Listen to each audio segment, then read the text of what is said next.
திருச்சி, தஞ்சை, தென்காசி உள்ளிட்ட 11 மாவட்டங்களில் இன்று கனமழைக்கு வாய்ப்பு. சென்னை வானிலை ஆய்வு மையம் எச்சரிக்கை.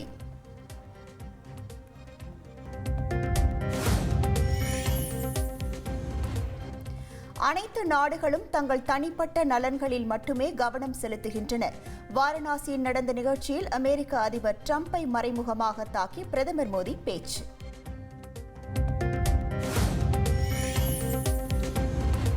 வேளாண் சட்ட விவகாரத்தில் அருண் ஜேட்லி தன்னை மிரட்டியதாக ராகுல் காந்தி குற்றம் சாட்டியதற்கு அவரது மகன் ரோஹன் ஜேட்லி மறுப்பு. அருண் ஜேட்லி 2019 காலமானார். ஆனால் வேளாண் சட்டங்கள் 2020 தான் அறிமுகப்படுத்தப்பட்டன என விளக்கம்.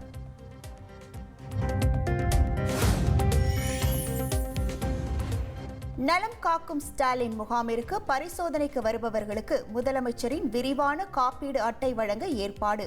முகாமிற்கு வருபவர்கள் ஆதார், குடும்ப அட்டையை எடுத்து வந்து காப்பீடு அட்டைக்கு விண்ணப்பிக்கலாம் என சுகாதாரத்துறை அறிவுறுத்தல்.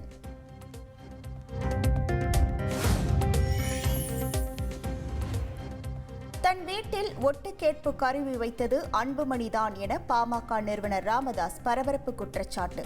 உலகிலேயே தந்தையை வேவு பார்த்த மகன் அன்புமணி என்றும் அவர் தொடர்ச்சியாக பொய் சொல்லி வருவதாகவும் கடும் விமர்சனம்.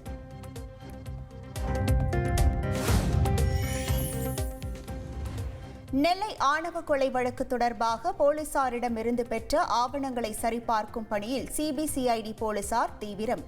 4 குழுக்களாக பிரிந்து கொலை நடந்த இடம் உட்பட பல்வேறு இடங்களில் தீவிர விசாரணை.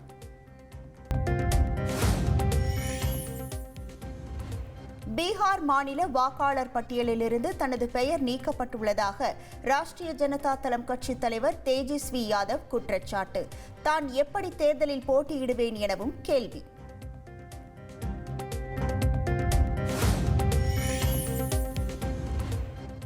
மகாராஷ்டிராவில் ஜிம்மில் உடற்பயிற்சி செய்த இளைஞர் மாரடைப்பால் மரணம். உடற்பயிற்சி முடித்து தண்ணீர் குடித்துக் கொண்டிருந்த போது அங்கேயே சரிந்து விழுந்து பரிதாபமாக உயிரிழப்பு.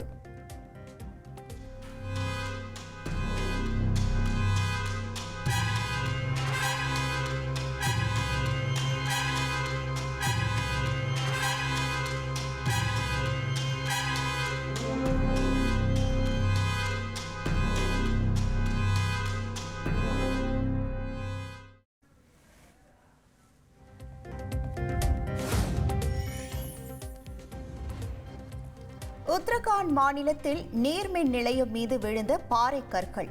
பலர் காயமடைந்ததாக கூறப்படும் நிலையில் மீட்பு பணிகள் தீவிரம்.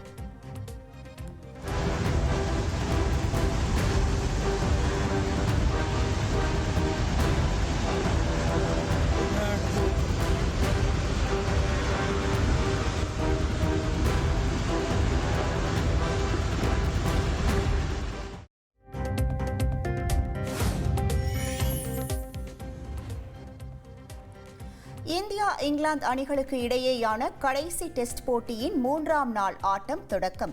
2வது இன்னிங்ஸில் நிதானமாக விளையாடி வரும் இந்தியா. இனி செல்லும் இடமெல்லாம் செய்தி.